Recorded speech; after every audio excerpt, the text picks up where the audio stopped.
सुबह के 8 बज रहे थे। आलोक ऑफिस जाने की तैयारी कर रहा था कि तभी उसकी पत्नी नेहा वहां आ बोली, मुझे आपसे कुछ कहना था, लेकिन पहले आप मुझसे वादा कीजिए कि आप नाराज नहीं होंगे। नेहा, ऐसी क्या बात है? और तुम्हें पता तो है कि मुझे ऑफिस के लिए भी देर हो रही है। फिर आते वक्त मामा जी से भी मिलकर आना है। उन्होंने अपनी रेखा की शादी के लिए लड़का देखा है। आलोक ने कहा, जी मुझे भी इसी विषय में आपसे बात करनी थी।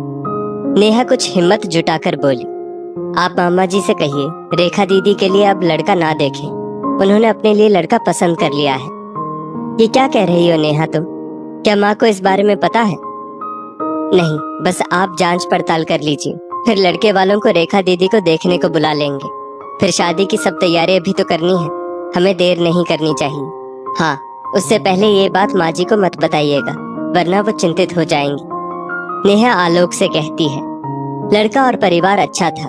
आलोक ने माँ सुलोचना जी को बताया कि उसने रेखा के लिए एक लड़का पसंद किया है। बहुत सुलझा हुआ परिवार है। आलोक ने सारी बात संभाल ली और फटाफट रेखा की शादी उसकी पसंद के लड़के से तय कर दी। सुलोचना जी इस विवाह के लिए तैयार नहीं थी और इस जल्दबाजी के लिए नेहा को जिम्मेदार मान रही थी। देखते ही देखते शादी का दिन भी आ गया। बहू, रेखा की विदाई की पूरी तैयारी हो गई है। देखना, किसी बात की कमी नहीं होनी चाहिए। वहाँ वो इकलौती है, बहू बन के जा रही है, पर मेरी बेटी वहाँ भी बेटी बनकर रहेगी। यहाँ इसे रानी बनाकर रखा था, अब ससुराल में जाकर इसे महारानी की तरह रहना है, तो कोई कमी हमारी ओर से नहीं होनी चाहिए।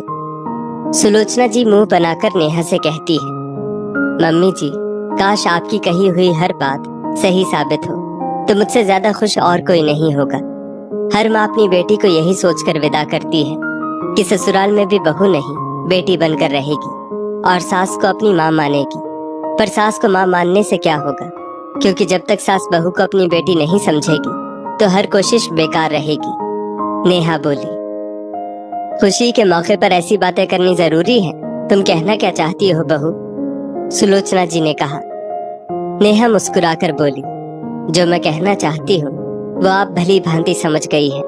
बस मैं अपनी ननद के उज्जवल भविष्य के लिए सदा ईश्वर से प्रार्थना करती रहूंगी। इतना कहकर नेहा तैयारियों में जुट गई। विदाई के समय सुलोचना जी समधन के सामने हाथ जोड़कर बोली, मैंने रेखा को नाजों से पाला है। इससे कोई भूल हो जाए तो आप मुझे बातें सुना लीजिएगा, पर इसे कुछ मत कहिएगा। यह आपको भी अपनी माँ की तरह समझेगी। आप भी इसे बेटी बनाकर रखिएगा। नेहा ननद को गले लगाकर बोली, अपनी सास को सदा माँ मान कर रखिएगा। आशा करूंगी वो भी आपको बेटी की तरह प्यार करेंगी। एक बात और, ये घर आपका है जो आप छोड़कर जा रही है। सदा मैं उसे संभालने की कोशिश करूंगी। नम आंखों से नेहा ने ननद को विदा किया। रेखा अपनी आंखों में ढेर सारे सपने और ससुराल वालों को अपना बनाने की कोशिश मन में लेकर विदा हुई। इधर नेहा जो पिछले 7 साल से अपनी सास को माँ की तरह मानती, बस यही इच्छा रखती थी कि काश उसकी सास भी उसे अपनी बेटी के रूप में देखती। सच कहा है किसी ने, जीवन तो माता पिता देते हैं, परंतु भाग्य ईश्वर लिखता है। बहुत किस्मत वाली होती है वो लड़की जिसे धन संपत्ति चाहे कम मिले, पर सास ससुर का भरपूर प्रेम मिले, तो उसे ससुराल में मायके की याद नहीं आती और कोई कठिनाई नहीं होती। सगे संबंधियों को विदा करके फिर से नेहा अपनी पुरानी जीवन शैली में लौट आई। पति दफ्तर जाते, बेटा स्कूल जाता और वो घर और सास की जिम्मेदारियों को निभाती और उम्मीद रखती कि एक रोज ससुराल में भी उसे माँ का प्यार मिलेगा। रेखा के ससुराल चले जाने के बाद अब उसका कमरा खाली था। कुछ रोज बाद नेहा उस कमरे की सफाई कर रही थी कि उसका बेटा रौनक वहाँ आ बोला, मम्मा, अब मैं बड़ा हो गया हूँ, मेरे सारे दोस्त अलग कमरे में सोते हैं, तो ये कमरा अब मेरा हुआ। नेहा मुस्कुराकर बोली, हाँ हाँ क्यों नहीं, लेकिन जब बुआ आएंगी तो तुम्हें उन्हें ये कमरा देना होगा। हाँ मम्मा, मैं बुआ के साथ में कमरा बांट लूंगा। नेहा ने मन ही मन सोचा, अच्छा है, लड़का खुद ही समझ गया और अपनी मर्जी से अलग कमरे में रहने के लिए तैयार हो गया। नेहा अब रौनक के कपड़ों और चीजों को वहाँ रख रही थी। रौनक भी कमरे को सजा रहा था कि तभी सुलोचना जी वहाँ आई और बोली, बेटी मेरी इस घर से गई नहीं कि तुमने इस कमरे पर अपना अधिकार जमा लिया। रौनक बोला, दादी, ये मम्मी का नहीं, मेरा कमरा होगा, और जब बुआ आएंगी तो ये मैं उन्हें दे दूंगा। सुलोचना जी पोते को प्यार करते हुए बोली, चलो अच्छा है, अपने पिता की कुछ आदतें तो तुमने ली जो अपनी बुआ के बारे में सोचते हो, वरना तुम्हारी माँ तो यहाँ की हर चीज को अपने नाम करना चाहती है, तभी तो तुम्हारी बुआ को इतनी जल्दी विदा कर दिया। नेहा ने रौनक को खेलने के बहाने बाहर भेज दिया और मुस्कुराते हुए सुलोचना जी से बोली, मम्मी जी, मैं इस घर को अपना मानती हूँ। अब ऐसा क्या करूँ जो आप मुझे अपना मान ले? मैं कुछ भी कर लूँ, आप कभी खुश नहीं होती। मैं खुश कैसे रहूंगी बहू? मेरे बेटे के कान भरे तुमने। तुम्हारी वजह से आलोक ने मेरी बेटी कितनी जल्दी शादी कर दी। सुलोचना जी बोली। नेहा बोली, माफी चाहूंगी मम्मी जी, पर ये कहना गलत नहीं है कि सास को माँ मानने से क्या होगा जब तक वो बहू को बेटी ही नहीं समझती। आपने कभी ये बात अपनी बेटी से खुलकर पूछी कि आखिर उन्होंने शादी के लिए एक बार में हाँ क्यों कह दी? नहीं ना? चलिए मैं बताती हूँ। आपकी बेटी उस लड़के को पहले से पसंद करती थी, आपको बताने से भी उन्होंने ही मना किया था। फिर नेहा ने सुलोचना जी को सारी बात बताई। शाम को आलोक दफ्तर से लौट कर आया। नेहा की आंखों में आंसू देखकर बोला, क्या बात है, तुम इतनी दुखी क्यों हो? किसी ने कुछ कहा क्या? सुलोचना जी बोली, बेटा, अपनी माँ की परेशानी नहीं दिखती तुम्हें, बीवी के आंसू दिख जाते हैं। कभी ये नहीं दिखा कि तुम्हारी बीवी मेरे खिलाफ तुम्हें भड़काती रहती है। माँ, ताली एक हाथ से नहीं बजती। इन 7 सालों में नेहा को मैं इतना तो जान गया हूँ कि ये कभी भी किसी झगड़े की शुरुआत नहीं करेगी। आलोक बोला। सुलोचना जी बोली, बीवी का गुणगान करना बंद करो। पहले इससे ये पूछो कि ये मेरी बेटी पर ऐसे लांछन क्यों लगा रही है कि उसे ही शादी की जल्दी थी।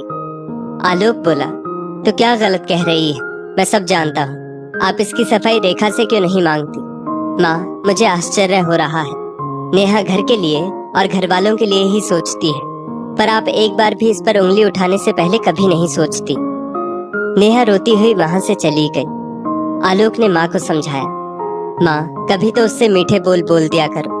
आपके मुंह से अपने लिए 2 मीठे शब्द सुनने के लिए दिन रात लगी रहती है। जिस बेटी पर आपको इतना घमंड था, उसने आपको कुछ नहीं बताया। घर की इज्जत बनाए रखने के लिए बहू ने इतना कुछ किया। बताइए, आपकी असली बेटी कौन हुई? सुलोचना जी आलोक से सारी बातें सुनकर हैरान थी।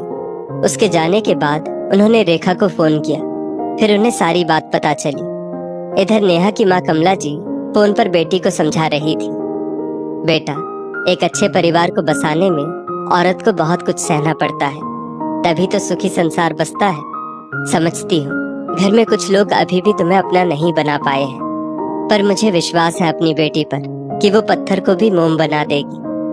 नेहा बोली, माँ, आपकी सिखाई हुई बातों पर ही आज तक चलती रही, पर सास को माँ मानने से क्या होगा जब वो बहू को बेटी मानती ही नहीं। मैं तो चाहती हूँ मम्मी जी का प्यार मुझे मिले, मैं आप सबको भूल जाऊं, पर ये रोज रोज की तकलीफ मुझे याद दिलाती है कि ये मेरा ससुराल है, मायका नहीं। नेहा और कमला जी की सारी बातें सुलोचना जी ने सुन ली। उन्हें एहसास हुआ कि जिसे वो अपनी बेटी की गुनहगार मान रही थी, उसी ने बेटी की नैया पार लगाई। बेटी तो पराए घर चली गई, और जिसे इस घर में बसाना था, उसके लिए उन्होंने कांटों की शैया बिछा दी। उस वक्त उन्हें आलोक की वो बात याद आई कि माँ, जैसे दादी आपके खिलाफ पापा के कान भरती थी, वही काम आप कर रही है। बेहतर होगा कि सास बहू के इस रिश्ते में आप अपना भी योगदान दें। वो समझ गई इस रिश्ते को संभालने में कहीं ना कहीं उनसे ही चूक हुई है। अपनी कही हुई बातों पर उन्हें ग्लानि हो रही थी, पर बहू से कुछ बोलने की भी हिम्मत नहीं हो रही थी। अगले दिन नेहा जब उन्हें चाय देने के लिए उनके कमरे में गई, तो सुलोचना जी नेहा का हाथ पकड़कर बोली, बहू, मैं अपनी पुरानी बातों के लिए शर्मिंदा हूँ। हमेशा बेटी की तरफदारी करती रही। जिसने मुझे अपना बनाने की कोशिश की, उसे दुत्कारती रही। क्या तुम मेरी पुरानी बातों को भूल सकती हो? क्या तुम अपनी इस माँ को माफ कर पाओगी? सास की ऐसी बातें सुनकर नेहा की आंखें भर आई। उसने झट से उन्हें गले से लगा लिया और बोली, माँ, अब मुझे उस भगवान से और कुछ नहीं चाहिए। एक लड़की को ससुराल में माँ का प्यार मिले तो वो बेटी बनकर ही रहना चाहती है, बहू कभी नहीं। दोस्तों, कितना अच्छा हो अगर एक लड़की जब नए घर में आए तो ससुराल वाले अपनी और उसकी इच्छाओं का बराबर ख्याल रखें और बेटी बहू के लिए एक जैसी भावनाएं रखें। फिर तो किसी भी लड़की को ससुराल में बसने में देर नहीं लगेगी। इस स्टोरी को लेकर आपकी क्या राय है, नीचे कमेंट करके जरूर बताइएगा। और ऐसी ही और भी बेहतरीन वीडियोस के लिए हमारा पेज जरूर फॉलो करें।